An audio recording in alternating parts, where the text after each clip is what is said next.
For 40 years, the sea and I have had an understanding. A simple one, mind you, built on routine and respect. I give her my time, my sweat, and the best years of my life. In return, she gives me a living. Most days it's a fair trade. Some days she's a miser, holding her bounty close. Other days she's generous, filling my nets until the winches groan under the strain. I've learned her moods, the subtle shift in the color of the water that warns of a squall, the way the gulls cry differently when a school of mackerel is running deep. My boat, the Sea Serpent. A name far too grand for the old girl, but it was my father's choice and I've kept it. She knows the way out of the harbor and back in the dark. We're a trio, the sea, the serpent, and me, a partnership etched in salt and rust. My hands are maps of that partnership. The calluses are the well-traveled roads, the scars are the storms, and the ones that got away. I don't need a fancy sonar or a digital weather report to do my job. I feel it in my bones. A dull ache in my left knee that tells me rain's coming 3 hours before the sky even thinks of turning grey. To me, the ocean wasn't some grand, poetic mystery like you read about in books. It was a workplace. A vast, unpredictable, and sometimes dangerous workplace, but a workplace all the same. You learn its rules, you don't get sentimental, and you come home with your catch. That was the rhythm of my life, steady as the tide, until the sound started. It began subtly, a whisper beneath the familiar chorus of my day, the chugging of the diesel engine, the cry of the gulls fighting over scraps, the rhythmic slap of waves against the hull. Those were my church bells. But this was different. It was a low thrumming, a hum that seemed to vibrate right up through the deck and into the soles of my boots. At first I blamed the engine. An old boat makes new noises all the time. I spent a whole afternoon in port tinkering with the motor, tightening belts, checking fluids, listening with a mechanic's ear. But the hum wasn't mechanical. It had a texture, a deep, sorrowful note that rose and fell, not with the engine's RPM, but with the swell of the ocean itself. I told myself it was just old age. 70 years will play tricks on a man's ears. You start hearing things, phantom bells and whistles from a life half remembered. I tried to ignore it, to drown it out with the radio, but it was always there, just at the edge of hearing. A long, drawn-out note, like a single string on a cello being played miles below the surface. It was lonelier than any sound I'd ever known. No one else seemed to notice. Young Ben, who works the dock, he'd just give me a funny look when I'd ask if he heard anything strange coming off the water. "Just the waves, Earl," he'd say. "Just the waves." It made me feel like I was adrift in more ways than one. The feeling of isolation grew over the next few weeks. The sound became a constant companion, a secret conversation between me and the deep. It was strongest in the pre-dawn quiet, when the world was a canvas of grey and the air was still and cold. It was a sound that didn't belong. It wasn't the sound of whales, I know their songs. It wasn't the groan of the earth. It was something else. Something, intentional. I started to feel like I was being watched, not by a creature, but by the ocean itself. Like after 40 years of taking from it, it had finally decided to speak to me, and I hadn't the first clue what it was trying to say. My practical world, a world of nets and knots and market prices, was starting to fray at the edges. Then came the day it all changed. The morning had started like any other. The sky was overcast, the sea a sheet of hammered pewter. The fish weren't biting much, and I was pulling in nets that were more seaweed than silver. It was one of those days that tests your patience, that makes you wonder if you should have taken up accounting. I was on my last haul of the afternoon, the winch whining in protest as it dragged the heavy net from the depths. I expected the usual, some cod, a few flounder, maybe a crab or two with a bad attitude. But the weight was wrong. It was a dead weight, heavy and unmoving, not the struggling, shifting load of a good catch. My first thought was a snag, a piece of some old wreck, or a tangle of discarded gear from some less careful fisherman. That's a fisherman's nightmare. It can tear a net to shreds, costing you a day's work and a week's pay. I eased the throttle, letting the winch pull slow and steady, my eyes fixed on the churning water where the net would break the surface. Slowly, it emerged from the green gloom. And it wasn't a snag. Tangled in the thick mesh of the net, cradled like a dark jewel, was a chest.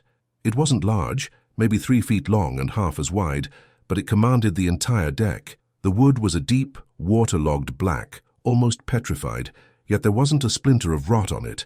It had no barnacles, no sea growth, as if the ocean had refused to claim it.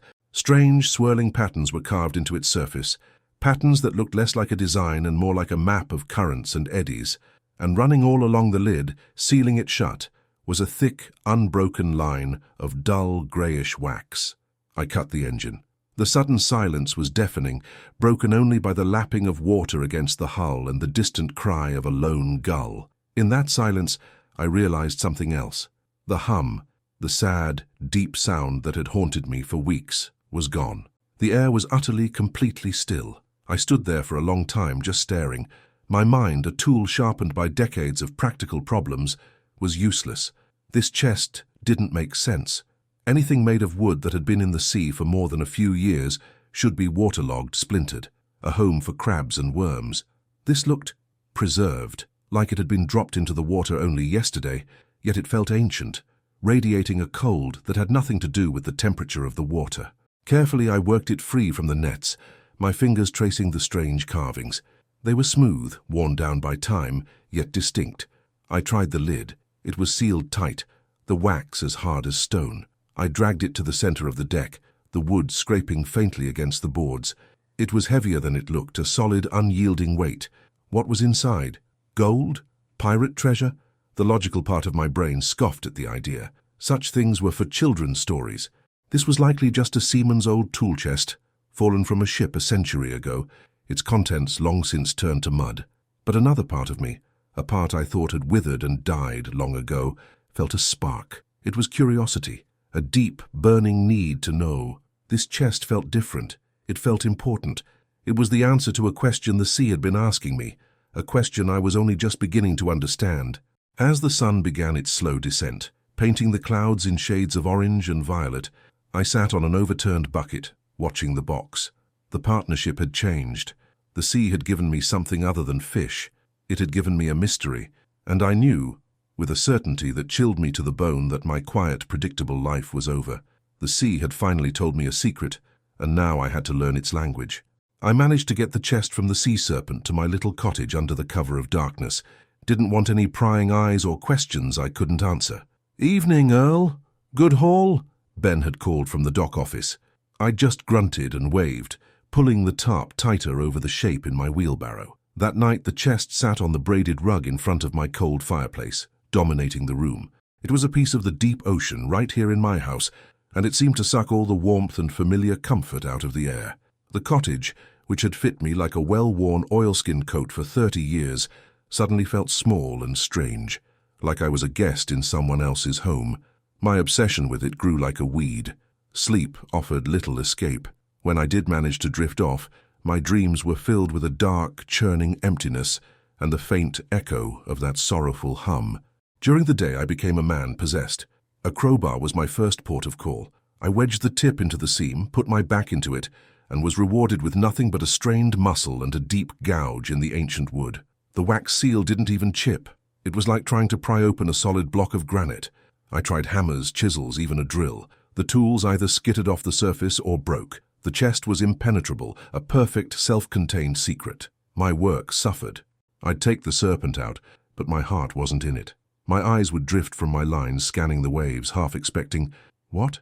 I didn't know. My mind was back at the cottage, circling that black box. My hauls were meager, barely enough to cover fuel. The other fishermen started giving me a wide berth. They're a superstitious bunch, and they can smell when a man is wrestling with something he can't see.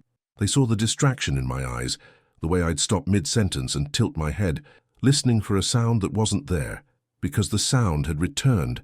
It wasn't in the sea anymore. It was in the chest. It was faint, but undeniable. If I put my ear right up to the dark wood, I could hear it. The hum had changed, though. It was no longer a single, mournful note. It was evolving, assembling itself into something more complex. Fragments of a melody, a simple, heartbreaking tune of just a few notes, would surface and then fade away, like a song half remembered from a dream. It was the saddest music I had ever heard, and it was coming from inside that box. The tune began to seep into my waking thoughts and my dreams. The dreams grew more vivid, more specific. I'd find myself standing on a windswept bluff overlooking the water, but it was a coast I didn't fully recognize. In the distance, where now there is only a jagged pile of rocks the younger generation calls the Devil's Teeth, stood a lighthouse. It was tall and proud, painted a brilliant white, its lamp a steady, reassuring eye against a bruised twilight sky. And there was a figure always there, a young woman with dark hair pulled back from her face, wearing a simple dress that whipped around her in the wind. I could never quite see her features, but I felt her presence as if she were standing right next to me. A profound loneliness radiated from her, a quiet ache that resonated with the melody from the chest. After a week of this, a week of failed attempts and haunting melodies, I knew I was beaten. A man who spends his life on the sea learns the value of knowing when he needs a second pair of hands. Pride is a dangerous cargo to carry alone. There was only one person I could trust with this, someone whose mind was as precise as his hands were steady. Hiram. Hiram wasn't a man of the sea.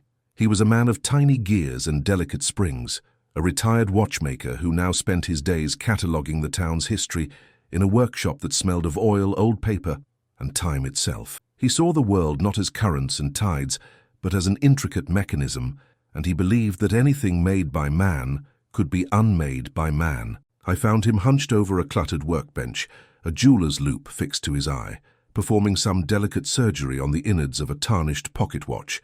He looked up as my shadow fell over him, his calm grey eyes magnified to a startling size. "Earl," he said, his voice as soft as the ticking of the 100 clocks in his shop, "you look like you've seen a ghost." "Worse, Hiram," I said, my voice hoarse. "I think I've heard one." I told him everything. The sound, the chest, the dreams. He listened patiently, without interruption, his loop still perched on his forehead like a third eye. When I was done, a long silence settled between us, measured out by the gentle chaos of the ticking clocks. "Bring it here," was all he said. The next afternoon we stood over the chest in his workshop. Sunlight streamed through the dusty window, illuminating the strange carvings. Hiram ran his slender fingers over the wax seal, his touch light and inquisitive. He didn't reach for a crowbar. Instead, he studied it for a long time, then went to a cabinet and returned with a small alcohol lamp and a set of fine, palette-like knives. "Brute force is an admission of failure, Earl," he murmured, lighting the lamp. "You don't smash a lock you don't have the key for. You persuade it." For the next hour he worked with the patience of a saint. He gently heated the wax, not enough to melt it, but to make it pliable. With his delicate tools, he began to meticulously, painstakingly scrape away the softened seal, millimeter by millimeter. It was like watching an archaeologist unearthing a fragile relic. Finally, with a soft click, the tension in the lid released. A faint puff of air, smelling of salt, old wood, and something else, something faintly floral like dried lavender, escaped from the box. Hiram looked at me and nodded. My heart was hammering against my ribs like a trapped bird. With trembling hands, I lifted the lid. There was no gold, no jewels. The inside was lined with faded, yellowed oilcloth, and resting on that cloth were two things. The first was a journal, its leather cover warped and stained, the pages swollen with ancient dampness. Lying beside it, nestled in a fold of the cloth, was a flute. It was pale and smooth, almost luminous in the dim light, carved from a single piece of what I recognized as whalebone. Intricate carvings of waves and seabirds decorated its length. With a reverence I didn't know I possessed, I picked up the journal. Hiram lit a brighter lamp, and we hunched over the workbench. The pages were stiff, threatening to crumble, but the ink, a faded sepia, was remarkably clear in most places. It was a diary. The looping, elegant script belonged to a young woman named Iris. The dates were over a century old. We read, our breaths held. Iris was the daughter of the lighthouse keeper, the very lighthouse from my dreams. Her entries were filled with the quiet observations of a life lived in isolation. She wrote of the gulls as her only friends, of the changing moods of the sea as her only entertainment, and she wrote about her music. She had carved the flute herself, a gift from a visiting sailor who had given her the piece of polished bone. She believed she had a gift, a way to communicate with the ocean. "I do not play for myself," one entry read. "I play for the water. I play the rhythm of the tide, the sorrow of the fog, the joy of the sun on the waves. And sometimes I believe it listens." She described melodies, her sea songs. As Hiram read one of the descriptions aloud, a chill snaked its way down my spine. It was the melody, the sad, simple tune from the chest, from my dreams. She had written it down in words. Then we reached the final entries. Her tone had changed. It was no longer peaceful. It was filled with a strange, feverish excitement. "A new song has come to me," she wrote. "It comes not from my heart, but from the deep, a call. It is the most beautiful and lonely sound I have ever known. The sea is singing for me, and I feel I must answer." The last entry was dated October 12, 1893. The handwriting was rushed. "A calm sea tonight, and a full moon tide. The song is so clear now, it wants to be played. I must go and play my part." Hiram closed the journal gently. He looked at me, his face pale. "I remember the story," he whispered. "The lighthouse girl, vanished without a trace. Her father went mad with grief. They said a rogue wave took her. But the old-timers... My grandfather used to say the sea itself took her, that it loved her music so much it couldn't bear to be without it." I looked at the bone flute lying on the table. It wasn't just an instrument. It was a voice. And the chest wasn't a treasure box. It was a coffin for a song. The sea hadn't been haunting me. It hadn't been trying to scare an old fisherman. It had been delivering a message. It was asking, pleading, for someone to finish the song. I finally understood. The melody wasn't an echo of a ghost. It was the memory of a promise, and the sea had chosen me to keep it. Leaving Hiram's shop was like stepping out of one century and back into my own. The ticking clocks faded behind me, but the silence they left was filled with the weight of that little bone flute, which I'd wrapped carefully in an old piece of canvas and tucked into my coat pocket. It felt heavier than an anchor. An anchor holds you in place. This thing was pulling me toward a destination 100 years in the past. I walked home not as Earl McKenna, fisherman, but as a courier, tasked with delivering a message that was long, long overdue. I knew what I had to do. The logic of it was as clear and cold as the winter sea. The diary gave me the date and the tide. My fisherman's charts and my own memory gave me the location, the Devil's Teeth. We called it that because the rocks were sharp and treacherous, a place to be avoided especially at high tide. But I knew now that those rocks were the foundation stones of a life, the broken remnants of Iris's lighthouse. The sea hadn't wanted the chest back. It hadn't wanted the diary. It had sent them to me for a reason. It didn't want an object returned. It wanted a memory released. For 2 days, I waited. I consulted the almanac, tracking the moon. On the second evening, the conditions were perfect. A full moon was due to rise, and the tide would be at its highest, just as Iris had written. A deep, expectant calm had settled over the coast. The air was still, the water like black glass. It was the kind of night that's either a blessing or a curse, with no wind to hide behind. I didn't tell a soul where I was going. I prepared the sea serpent not for fishing, but for a pilgrimage. I left the nets and the bait buckets on the dock. The only cargo I carried was the canvas-wrapped flute and a thermos of hot coffee. As I untied the lines, the old boat felt lighter, more nimble, as if she understood the importance of this voyage. We slipped out of the harbour, the engine a low, respectful thrum in the profound silence. The journey to the Devil's Teeth took less than an hour. The moon rose, enormous and silver, laying a shimmering path across the water that seemed to lead directly to the jagged rocks. I'd navigated these waters my whole life, but tonight they felt different, sacred.